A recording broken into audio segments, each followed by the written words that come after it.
Que o trabalho está sendo cada vez mais precarizado, isso você já sabe. Agora, imagine que a sua única oportunidade de trabalho é aquele que literalmente te mata. Incontáveis vezes. Eu sou Catarina, esse aqui é o Para Ler Melhor e eu li Mickey 7. Vamos à sinopse do livro.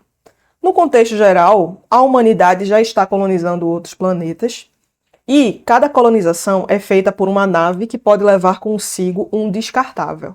Aqui no livro, o descartável é chamado de prescindível, que é o quê? Um sujeito clonável e descartável que é mandado para realizar missões perigosas, suicidas, toda vez que precisarem. Em Mickey 7, o sexto clone de Mickey é abandonado para morrer em um planeta gelado, o Niflheim, onde sua missão é colonizar esse planeta. E Mickey, ele se alistou como um descartável, cuja função é justamente arriscar a vida em situações perigosas, servindo como cobaia para experimentos científicos. E cada vez que ele morre, um novo clone é reimpresso com as memórias e personalidade da versão anterior para um novo corpo, que são transferidas por upload. No universo criado pelo autor, os descartáveis eles são vistos com preconceito por questões religiosas, porque aqui nós temos os natalistas, que acreditam que um corpo deve ter apenas uma alma. E existe também uma questão política que é com relação à proibição de múltiplos. Existe uma explicação aqui no livro para isso que eu vou voltar mais na frente. O problema todo começa quando Mickey 7 é dado como morto, porém ele sobrevive e ele retorna à nave, mas quando ele retorna para a nave, ele descobre que o Mickey 8 já tinha sido criado. E agora os dois precisam esconder essa situação. E aqui a história gira em torno de uma questão filosófica que é conhecida como o paradoxo do navio de Teseu. Imagine que Teseu tinha o seu barco e ele pegou o barco, foi do ponto A até o ponto B. Porém, essa viagem durou 50 anos. Nesse período, várias peças foram trocadas, substituídas, etc. E a pergunta é, o barco que chegou no ponto B é o mesmo barco que partiu do ponto A? Séculos depois, Thomas Hobbes, o mesmo autor de Leviatã, trouxe outra questão. Se um segundo barco fosse construído com as peças que restaram do primeiro barco, qual deles seria de fato considerado o navio de Teseu? O barco que tinha as peças originais ou o segundo barco que já tinha peças todas substituídas? No caso de Mickey, a pergunta é, cada clone é ainda o mesmo Mickey original ou uma nova pessoa? E é assim, gente, eu não tenho resposta pronta para isso. Então, vamos confabular sobre o assunto. Primeiro ponto aqui, o mérito da obra. A leitura é muito fluida, é muito envolvente. Esse é o tipo de livro que você lê em 3 dias no máximo. E existe aqui uma mesclagem interessante entre explicações científicas e também tem um pouco de comédia, tem umas risadinhas aqui também. A premissa original é suficiente para que a história continue, mas lembre, esse livro faz parte de uma duologia. Então, assim, o final dele ainda é interminado, porque vai terminar no próximo livro, né? O dilema existencial do Mickey, né, o paradoxo do navio de Teseu, não é novidade, já vimos aí em outras obras, mas ainda assim tem seu valor, porque levanta a questão. O que significa ser humano? Existe ou não uma alma? Quais são os limites da ética científica em situações extremas? Que também são temas que a ficção científica já vem trazendo há bastante tempo, mas ainda assim eu gosto de ver. Como eu falei para vocês, esse livro faz parte de uma duologia. Então, ele me deu uma sensação de obra inacabada. Várias questões e pontos da trama não são totalmente resolvidos, o que me deixou ansiosa pela sequência. E, assim, ansiosa entre aspas, porque eu não sei se eu vou ler a sequência ainda não sei. Mas essa sensação de que a história ela pode ser frustrante, mas também cria uma expectativa pelo que está por vir. Então, assim, eu fiquei um pouco dividida aqui. Eu fiquei ansiosa pelo que está por vir, mas eu fiquei frustrada porque eu queria um outro final para esse livro. Um outro ponto que eu quero levantar é que falta desenvolvimento das questões filosóficas. O livro explica por que é que os múltiplos são proibidos, mas essa explicação ela não é explorada com a profundidade que merece. Então, assim, na minha concepção, não faz sentido uma missão que é tão perigosa e tão crítica como a colonização de um planeta que você nem sabe se é hostil ou não, é você simplesmente ter a tecnologia mas não fazer múltiplas versões de um mesmo indivíduo. Sabe, você entende que ter múltiplas versões de um indivíduo seria uma vantagem estratégica? Especialmente considerando que os descartáveis eles são usados para assumir riscos extremos. Então, assim, para mim não fez muito sentido. Além disso, outro ponto que chama atenção é por que apenas os descartáveis podem se regenerar através da clonagem.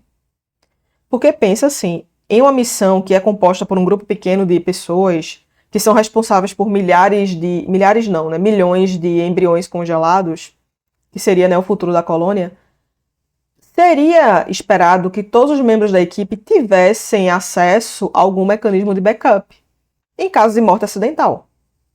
Imagine perder um membro-chave dessa tripulação. Isso coloca em risco toda a missão. Então, no entanto, essa possibilidade não existe no livro. Então, assim, essas lacunas que foram deixadas me incomodaram um pouco, mas eu não acho que torna o livro pior, sabe? Sinceramente, assim, acho que tem brechas, sim. Talvez essas brechas sejam explicadas no próximo livro, não sei, mas nesse daqui achei que ficou inacabado, sim. Existe também um excesso de detalhes técnicos aqui.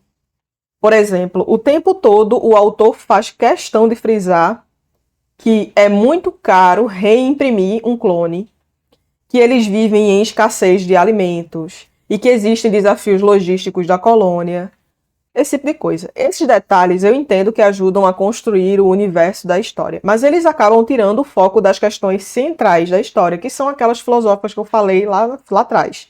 Que é, o que significa ser você? Quais são as consequências éticas da clonagem, etc. Então, assim, eu acho que foi gasto tempo demais explicando esses detalhes técnicos. Agora, um ponto que me incomodou muito foi o potencial não explorado dos rastejadores. Os rastejadores, eles aparecem sim na trama, mas eles não têm o destaque que merecem. Eles até, no livro, o autor explica que eles são uma inteligência coletiva, mas só isso também. Então, assim, eu não sei nada além dos rastejadores do que isso. Então, para mim, os rastejadores eles poderiam ser um contraponto interessante para a história, especialmente se a narrativa fosse contada sob os dois pontos de vista, o ponto de vista do Mickey e também o ponto de vista dos rastejadores. Eu acho que isso me colocaria num conflito interno, sabe? Porque eu ficaria ali dividida entre as perspectivas e isso me deixaria um pouco mais empolgada com essa leitura. Outro ponto também que eu acho que poderia ter sido mais explorado é com relação ao preconceito dos natalistas. Né? Essa questão da discriminação que o Mickey sofre é fundamental para definir as dinâmicas dentro da nave e, posteriormente, né, dentro da colônia. Então, assim, apesar de o autor trazer a explicação dos natalistas, de por que as pessoas têm um preconceito com o Mickey, eu acho que no livro tudo ficou muito reduzido a um episódio de loucura ou de alienação do Marshall, né, que é o bilionário ali. Então, assim, essa abordagem ela poderia ter ido por outro caminho. Então, eu acho que não foi explorado como deveria ter sido. Sabe, eu queria ter visto um pouco mais sobre as nuances e as consequências desse preconceito, até no cotidiano de outros personagens além do Mickey. Falando mais sobre os personagens, eu simpatizei muito com o Mickey 7. Eu acho que ele é um cara carismático, um cara divertido. Gostei dele. Mas o Mickey 8 não me passou credibilidade. Então, assim, o mesmo posso dizer da Nasha, né, que é a namorada, que ela simplesmente tá ali para dar apoio emocional para os Mickeys, O Berto, ou Bertô, não sei como é que pronuncia, ele tá ali pra, né, adicionar um toque de humor, fazer uma piada ou outra. E o chefe ali tá ali para apresentar apenas obstáculos burocráticos. E no final das contas, ninguém tem profundidade ou motivações que vão além da superfície. Então, assim, os personagens, eles são mal construídos. Assim, foi uma preguiça, assim. Para mim é um dos pontos mais fracos do livro.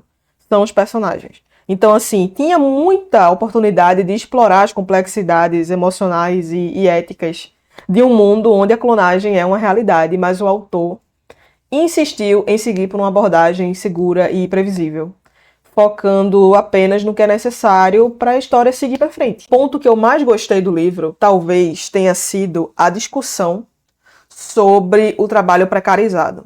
Aqui no livro, o Mickey, ele é historiador, ou seja, ele é um cara que ele tem ali uma certa intelectualidade, ele tem um senso crítico, mas que pela falta de perspectiva de emprego, só resta a ele ser um descartável.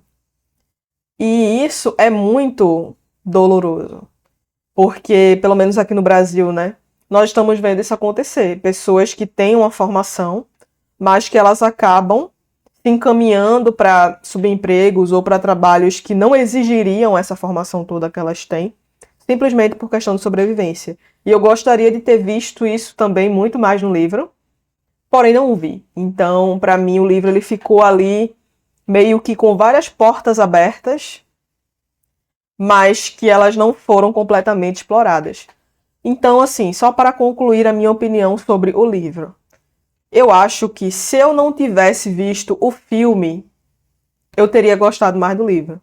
Porém, como eu já tinha assistido o filme antes de ler o livro, inclusive foi justamente por isso que eu quis ler o livro, eu achei que o livro ele ficou muito inferior, sabe, ao filme. Mas mesmo que eu desconsidere o filme, eu acho que o livro, ele é um livro que ele entrega entretenimento, sim. Você dá umas risadas com ele. Ele te faz pensar, né, na questão do paradoxo ali do navio de Teseu. Então, assim, você consegue levar esse papo para uma conversa entre amigos. Mas só, é um livro que eu não vou lembrar dele daqui a 6 meses, daqui a um ano, sabe? Então, para mim é um livro que ele ficou pela metade nesse sentido. Então, se você gostou desse vídeo, deixa o like. Se você leu o livro, se você viu o filme, coloca aqui nos comentários qual foi a sua opinião sobre. Se inscreve aqui no canal, aperta o sininho para receber as notificações. Tchau!